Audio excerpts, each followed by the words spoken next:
learned many things from going into space and from experiments on the moon. For the first time, they could look back at the Earth and see the Earth as a whole place in which to live.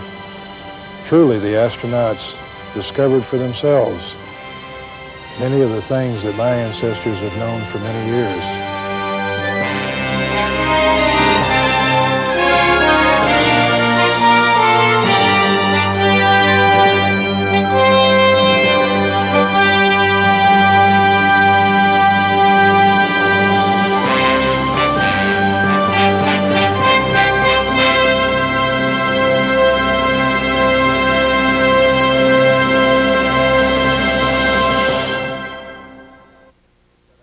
I believe that the American Indian is possessed of a vision that is unique, a perception of the human condition that distinguishes the Indian as an individual and as a race. In terms of these considerations, the sense of place, of the sacred, of the beautiful, of humanity, the Indians have had and continue to have a singular and vital role in the story of man on this planet. This is the story of our taking our traditions to tomorrow. The Indians and Eskimos of North America had to adapt and survive in a land that stretches from the frozen Arctic Circle to subtropic Mexico. To establish a culture and maintain life, the Indians had to invent new tools and weapons and develop new techniques for hunting, farming, and fishing. They had to develop new foods and learn to use the natural medicines that Mother Earth provided. They also designed and built many different kinds of dwellings out of the available natural materials.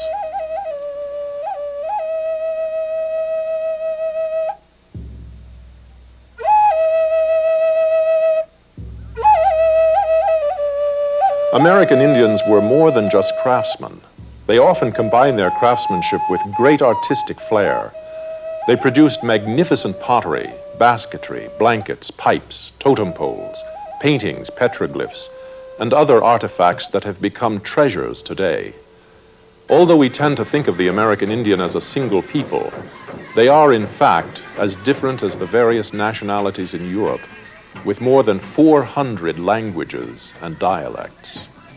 Our ancestors not only survived in this land, they prospered, and with a healthy respect for one another and Mother Earth, they searched and found the answers to many of life's greatest challenges.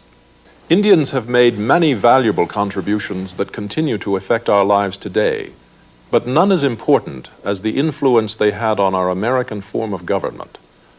The basis for the American Constitution was really initiated in Indian beliefs well over 200 years before the Constitution was written. The first democratic organization in the New World was the League of Five Nations, or the Iroquois League.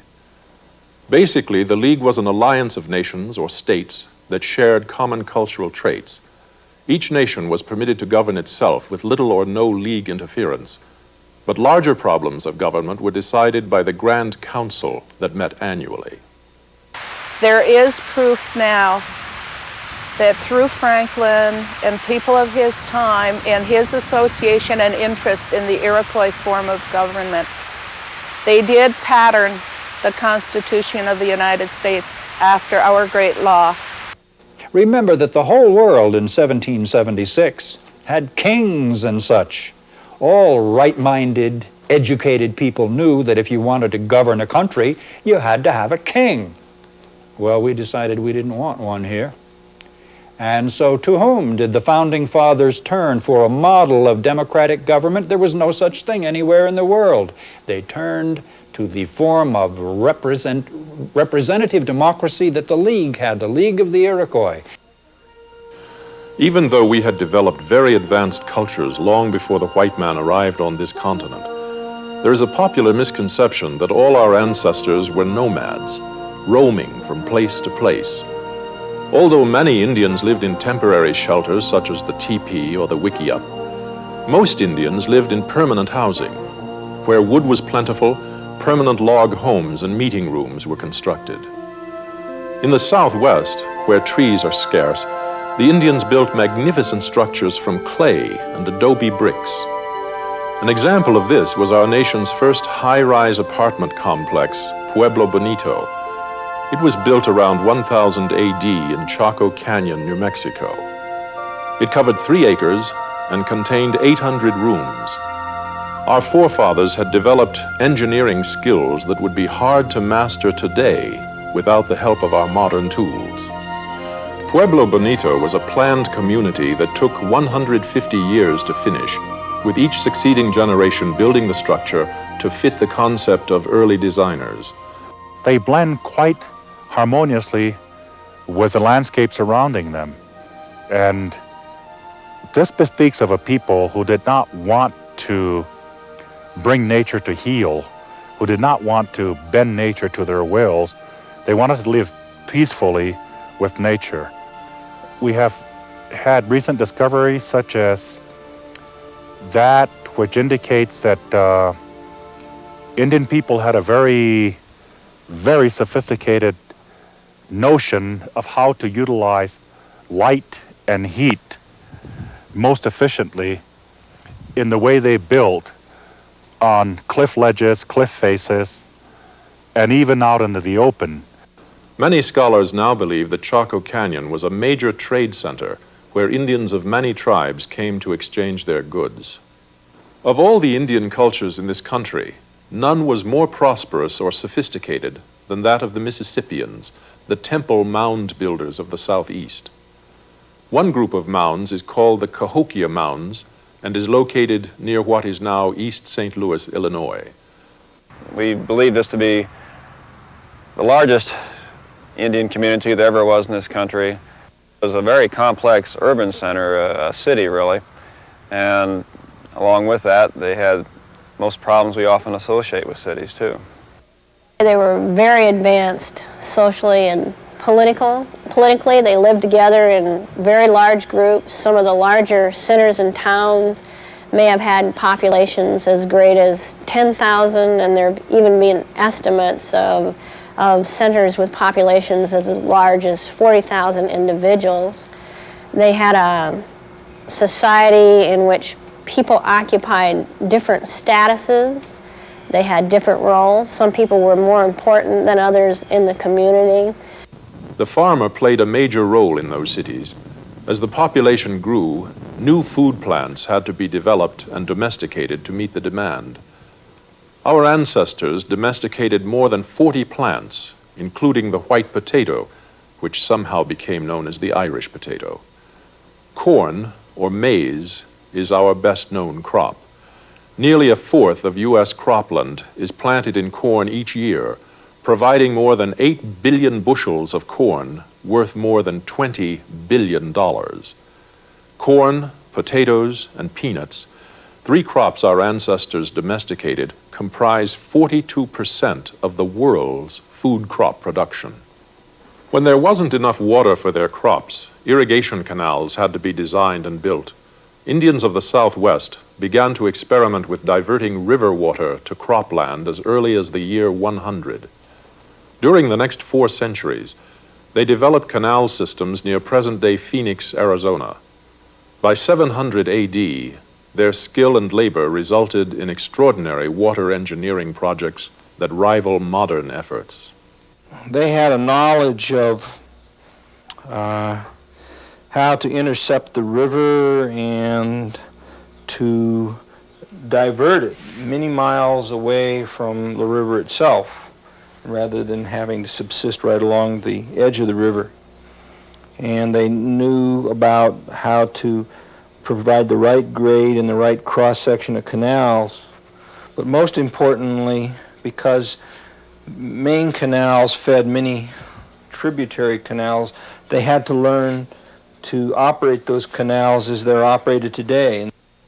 Not only did we develop new foods and better ways to grow them, we discovered ways to use those same plants and herbs to heal our bodies. Native people had a very highly developed system for using plants. There are a number of Indian medicines that are being used today. Corn has over 12 medicinal uses as well as being used as a food. But Indian medicine deals with more than just fixing up the body. The traditional medicine people look at health as being a real balance of spiritual, physical, and mental well-being. I think that we in Western medicine can learn that you can't separate all of these different facets out from people, and you truly have to approach medicine in a holistic manner to help people feel better, to help people be well. Our ancestors discovered the hidden natural resources of Mother Earth and then modified and developed those gifts for their own use. 1,000 years before Columbus, we had dug over 2,000 oil pits in what is now western Pennsylvania, near Titusville. We collected the petroleum by skimming it like cream off milk. Then we purified the oil by heating and straining, and used it as a salve for sprains and rheumatism. Generations of our ancestors used petroleum for fuel, paint, tonic, waterproofing, bath oil, and face makeup. We also used the oil as a trade item with other tribes. Near Hollywood, California, Indians found an asphalt substance bubbling up from pools. They used the asphalt to waterproof their houses, to seal baskets for holding liquid, as glue, and as a caulking agent for their unique ocean-going plank boats. Even today, Indians are using the natural resources of Mother Earth in important ways. An example of this is the Navajo Mine in northwestern New Mexico. It is one of the nation's largest coal surface mines, with enough reserves to fill a train 50,000 miles long. Using modern high-technology tools and equipment, it produces approximately 7 million tons of coal per year. The power that is generated at the mine serves cities as far away as Los Angeles and El Paso, as well as Phoenix, Tucson, and Albuquerque. About 73% of the workforce at the mine is Indian. We receive benefits from coal by excavating and mining coal, providing power, fuel, and all of that power is generated to produce electricity and provide utilities into homes, and all of that is from Mother Earth. We have long been recognized for our artistic gifts, but these same gifts have also enabled us to make valuable contributions in the areas of science and engineering. The same kinds of thought processes that are involved in the creation of, for instance, these very fine pieces of art are the kinds of thought processes and skills which include innovation, creative thinking, taking a look at a particular problem from many different angles, the development of strategies and the execution of those strategies to develop a finished product are the same kinds of skills and strategies which are very essential in the development of scientific thinking. The ancient people studied Mother Earth's weather patterns, cycles of plant growth, movements of game, and the dynamics of the sun, moon, stars, and planets. They developed the ability to predict many of the changes of nature, which helped them to organize and understand the world in which they lived. One means that they used to do this has been reconstructed at the Cahokia Mounds. It is called Woodhenge.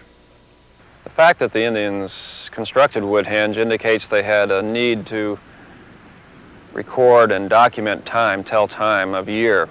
It shows us that they had a form of science. They had to have a way of measuring, a unit of measure, a way of marking off the location where the post should go. The sun rises, we know, in line with certain poles at certain times of the year, at the times of the fall and spring equinoxes, and the winter and summer solstice, it lines up with certain poles.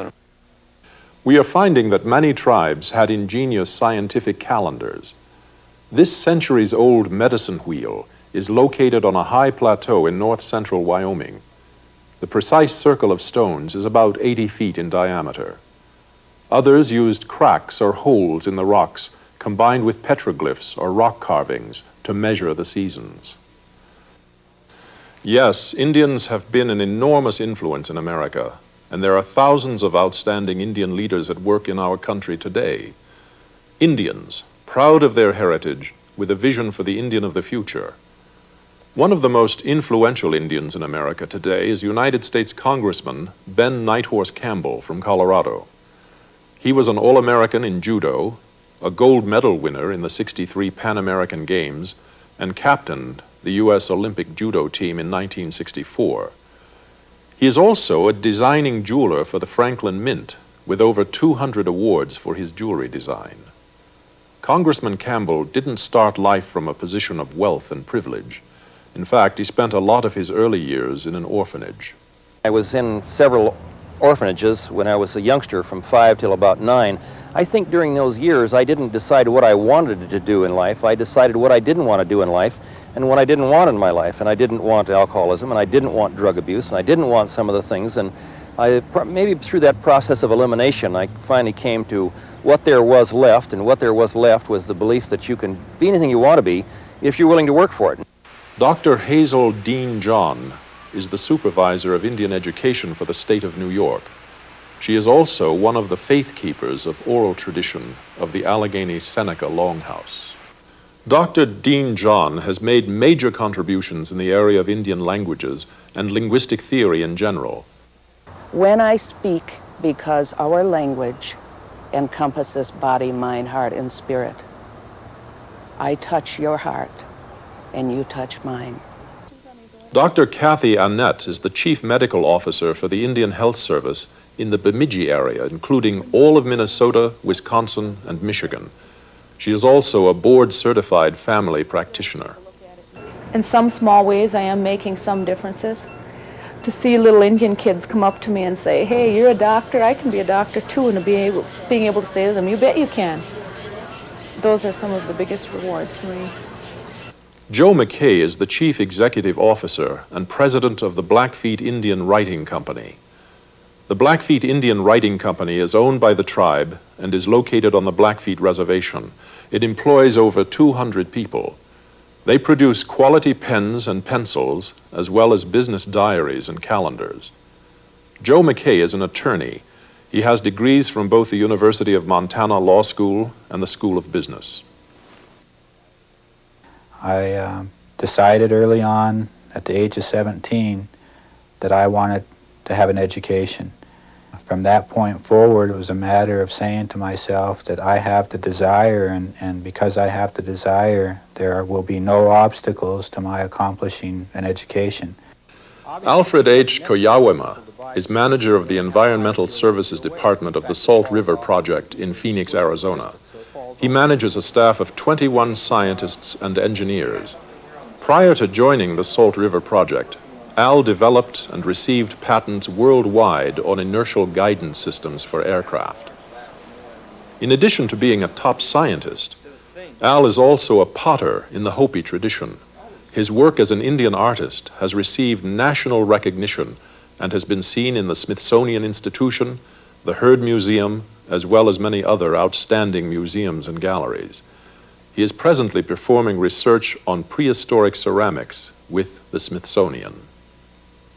The world needs our abilities because we can make a difference in this world. Our culture, our background, our heritage. My own experience has been that I've been able to make a difference in seemingly against the odds, but I know that I have done it, and I know that other young people can do the same. Indians have inquisitive, scientific minds, and today Indian scientists and engineers such as Mary Ross are making important contributions to our modern world. Mary was the first woman engineer employed by Lockheed Missiles and Space Company, and is the great-great-granddaughter of the famous Cherokee chief, John Ross. Mary formulated a concept for a manned orbital space system, a manned lunar landing, and was a member of a group that worked on interplanetary projects such as Pioneer and Voyager. She started her engineering career almost 50 years ago. And it was so much fun that you couldn't even think of being sick because you would miss a day and then you would miss something exciting that was going on. Excitement is what Don Ridley feels every day as he works on building facilities for testing new advanced satellites at TRW near Los Angeles. Don is very proud that, in the tradition of his elders, he is contributing to mankind's knowledge of space. I was a mechanical test conductor on the Pioneer Jupiter program. It was a program that we put together, and it took 3 years to get to Jupiter, maybe a little longer, I can't remember the time span, but it left our universe. And I've had personal pride in being part of the responsibility to have that done. I've always enjoyed what I've done. Kenneth Army grew up in Arizona, but for the last 25 years, he has worked for NASA at the Kennedy Space Center as a design engineer. He was responsible for coordinating the design and installation of the propellant storage systems for the space shuttles. Ken is known throughout NASA for his ability to inspire the teamwork necessary to get the job done. I have done the small jobs, done the medium-sized jobs, and eventually I was offered the opportunity to bring about the design of a work stand similar to this, and to furnish it with all the control panels and equipment, ground support equipment, that now handles the servicing and the checkout of an orbiter. Jerry Elliott High Eagle was born in Oklahoma City. Jerry is now on the design team for building NASA's space station. He's been involved with every space flight since 1966.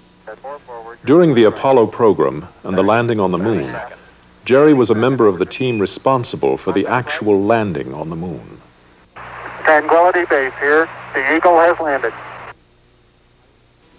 He received the nation's highest civilian award, the Presidential Medal of Freedom, for his work on the team that brought back the astronauts from space when Apollo 13 had to be aborted.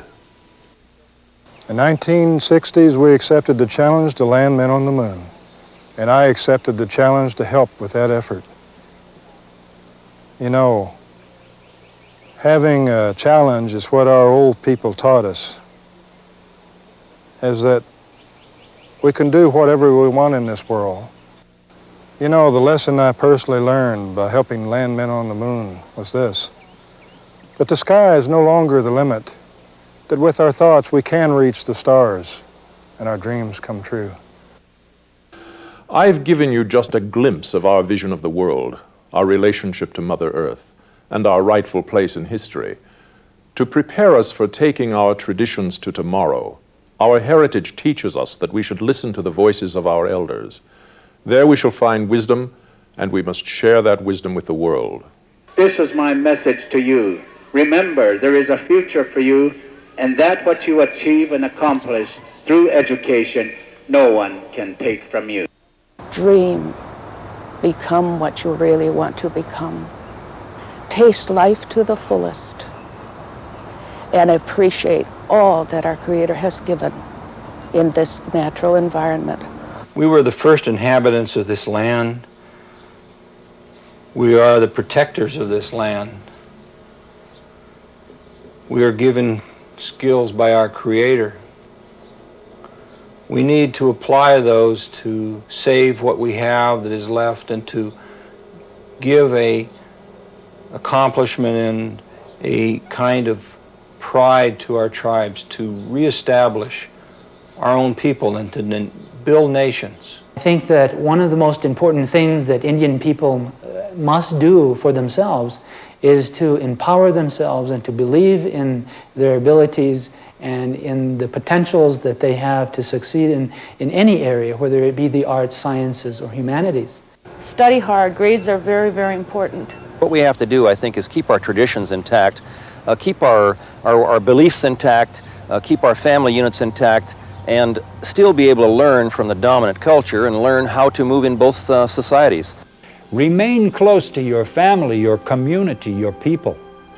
You can make very real contributions to tribal life, and yet you can be a success in the larger society, but you must get education to do it. An old Indian saying in our tribe is that we shouldn't look back for so long that the path ahead of us grows over and we can no longer find it.